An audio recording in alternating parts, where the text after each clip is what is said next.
Hey, how you doing, YouTube? This is your boy BrogiNaric back again with another episode of BrogiNaric on Films. And in this video, I'm going to be giving my non-spoiler review for Scoob, the new Scooby-Doo adaptation that's animated that was supposed to be in theaters, but the whole COVID thing has forced them to put it on digital, and I rented it off of Amazon Prime. And I'm going to be giving my non-spoiler review. If you want spoilers, check out the spoiler review. It would be in the description. Link to that is in the description. And before I get into it, don't forget to give this video a like, share it, and subscribe to the channel to help the channel grow. Really appreciate that. And let's just get into this Scoob movie review. I was looking forward to this movie. When they first dropped that sort of teaser trailer, it was very short, sweet, and simple. And I was like, okay, different voice casts. They sounded a little bit different from the original. New designs, which all the designs are great in this film. I love all the animation in this film. The type of animation, it kind of looked at certain points to me. It's 3D, but it sort of looked like stop motion at certain moments. It was really good. Like I felt like the guys from Robot Chicken animated this, but it looks great. And the goal is trying to once again reinvent the Scooby-Doo tale, kind of a not necessarily an origin story, but like early years, and then now we're gonna do new adventures. And I guess Warner Brothers wanted to make this sort of like a Hanna-Barbera cinematic universe type deal, which is not a bad idea. I'm not mad at them for attempting to do that. But this film, like I said, I was excited, and then I started to see longer trailers, and it made me worry because I was like, oh, some of the jokes don't look that great, and this seems very typical. And sadly, after seeing this movie, it's very basic. I feel this movie was a missed opportunity. It could have been way better than what it was. It's not garbage. It's not like the worst movie ever, but like certain things about this, it was like, ooh, it was so close. Like, he almost had it. And that really lies in with the story and, like I said, the jokes and some of the world building elements, certain Hanna-Barbera basic Scooby-Doo elements that are kind of missing from this, that kind of tarnish it, for me at least, a little bit, because I love me some Scooby-Doo. I'm not like the hardcore fan, but I am a big fan of this series. It's one of my favorite cartoons of all time. If you're a kid of the 90s, you watch endless reruns of Scooby-Doo on Cartoon Network, non-stop. Pup Named Scooby-Doo, the What's New Scooby-Doo stuff, the Shaggy and Scooby Get a Clue, like all the movies, not all the movies, but most of the movies. Like Scooby-Doo is a strong franchise, and this is just another attempt to reboot it, and it's okay, it's okay. So let me get into some of the things that I love. Like I said, the animation, all the new redesigns for the numerous Hanna-Barbera characters that appear in this are great. The Hanna-Barbera cameos and references and Easter eggs, that stuff is great. And one of the things that happened in this film, it happens very early on. It's a montage that happens which shows, basically it's just a redoing of the intro from the original cartoon, but it's like done with the modern characters, and it's awesome. They have like, they're singing the theme, but it's like the updated version of it. And it's like 12 minutes into the movie, and that's the best part of the film. As soon as I saw that, I was like, well, I'm pretty sure it's gonna go downhill from here, and it kind of did. It kind of did. That sequence was great.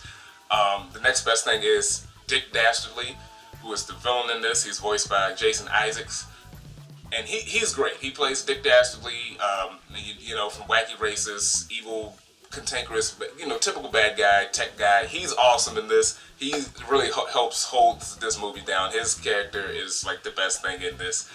His design is great, and he's funny. And the next best thing in the movie is the character of Dee Dee Skies, who is voiced by Kiersey Clemens, and she works with the superhero Blue Falcon.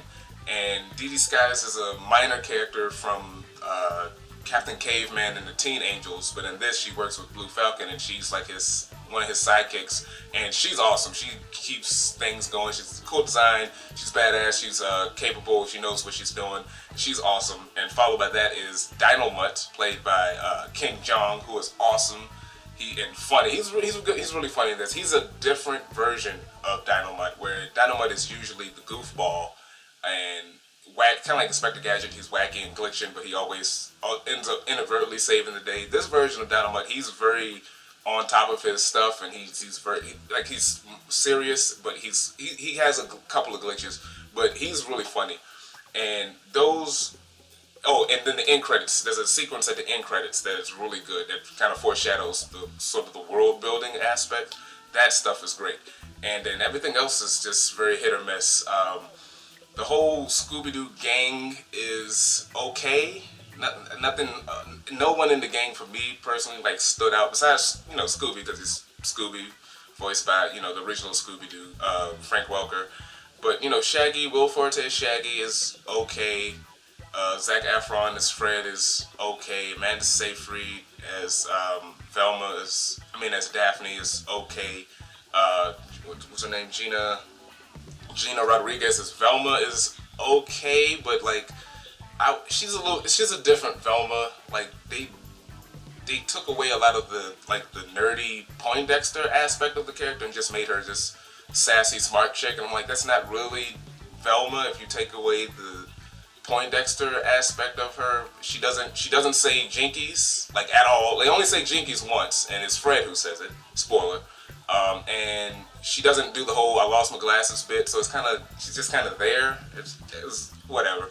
The soundtrack terrible or weird. Like this, it does that sort of thing where it's just throw random modern songs or mid 2000 songs for no reason, just out of the blue. It kind of threw me off. Like as soon as the movie starts, there's a certain song that plays, and it was like, what the hell? And they do a thing where, if you know about Scooby-Doo, it's well established. They live in Coolsville. That's where they live. But for some reason in this movie, they changed it to Venice Beach, California. Minor nitpick, but it kind of bugged me. Like, that's at the beginning of the movie. I'm like, what the hell? It's like if Powerpuff Girls took place in Atlanta as opposed to Townsville. Or Superman wasn't in Metropolis. He was in Minnesota. It's like, what? It's like, why would you? It's unnecessary. But what's some other things? The overall story is weak. The jokes are bad and really outdated. I don't even know if I want to spoil it. There's a reference to a celebrity who, like, this joke came out of the early 2000s. I don't even know if I want to. I guess I'll save that for spoilers. Who the celebrity is. But it's like, why? Who? Like, how old is this script? But this joke would have been relevant if this movie came out like 2003, 2002, 2001. But it's 2020. Why are we still making? Screw. I'm going to say it. Okay, so I'm going to say it. So the plot is, the gang wants to increase the company, Mystery Incorporated. They want to take it seriously, but they need an investor. And it's like, there's reasons why that makes no sense if you know Scooby-Doo. But anyway, the investor is Simon Cowell. Simon Cowell, the mad dude from American Idol. He's in this, and apparently they make American Idol references. And I'm like, it's 2012. I don't think he's even on American Idol anymore. Isn't he like on X Factor? And I'm like, well, why are we doing this? Like, it would have made more sense maybe, Elon Musk would have made more sense to make it modern and current. But Simon Cowell, like, makes no sense. And then there's other lame, tired-ass jokes like that. And, oh, that's right, the other thing I really did not like in this was Mark Wahlberg as Blue Falcon, or Brian in this. Fucking terrible. I hated this character. He is so damn annoying. They at least give us an explanation, which was smart, of why he A, sucks, and B, doesn't look like classic Blue Falcon. And that's because, not really a spoiler, he's the son of the original Blue Falcon. And he's living in the shadow of his father, but he's like an idiot who's just is annoying. He's just the worst, and that's why everyone else around him is good at their jobs because they're kind of dragging him along.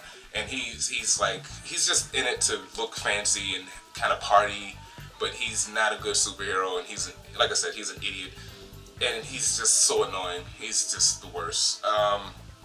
So yeah, like I said, this movie could have been great. It's okay. If you're a Scooby-Doo fan, whatever you've seen so many different versions, so it could be high, it can be middle of the road, it can be low. It's kind of middle of the road, closer to the lower portion of what I want with Scooby-Doo. So, I mean, if they'll turn this into a franchise, I guess, just get better writing, because, like I said, the jokes in this is way outdated for 2020. I don't know why they just didn't give an original score instead of just the way they did it. But yeah, so after all of that, my grade for Scoob would be a C minus or a 4.5 out of 10.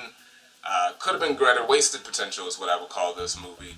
Because I was really excited. I was willing to give it a chance. But like I said, once I saw more of what it was going to actually be, it was like, oh, this is just going to be a typical sort of meh kids film. I get it's for kids, so I think kids and families will enjoy it. But it's like you should strive to be better, instead of being like basic level. Because this you're sitting on a gold mine here. Like this, the idea of a Hanna-Barbera cinematic universe could work. It could work. DC Comics for the past couple years have been doing a lot with the Hanna-Barbera characters, doing new, updated, sort of modern and classic adaptations of these characters, specifically with the Future Quest storyline, which is great. And I would love to see, Birdman, Space Ghost, and the Herculoids, Johnny Quest, all of that stuff come back into the mainstream animated. I don't necessarily need a live action. Like, if you can do some dope animated stuff, it would be great. And this is a shaky start. Hopefully it'll do well enough for them to, keep trying to make this better. But if it's going to be all at this basic level, then I don't really need it. But those are my non-spoiler thoughts of Scoob. Let me know what you thought of the film in the comments. Don't forget to like this video, share it, and subscribe to the channel. And like I said, if you want spoilers, there will be spoiler video is in the description. The link is in the description. Go check it out, and I'll get more into the things that really tick me off about this movie. But for now, thanks for watching, and stay tuned for more videos. Peace.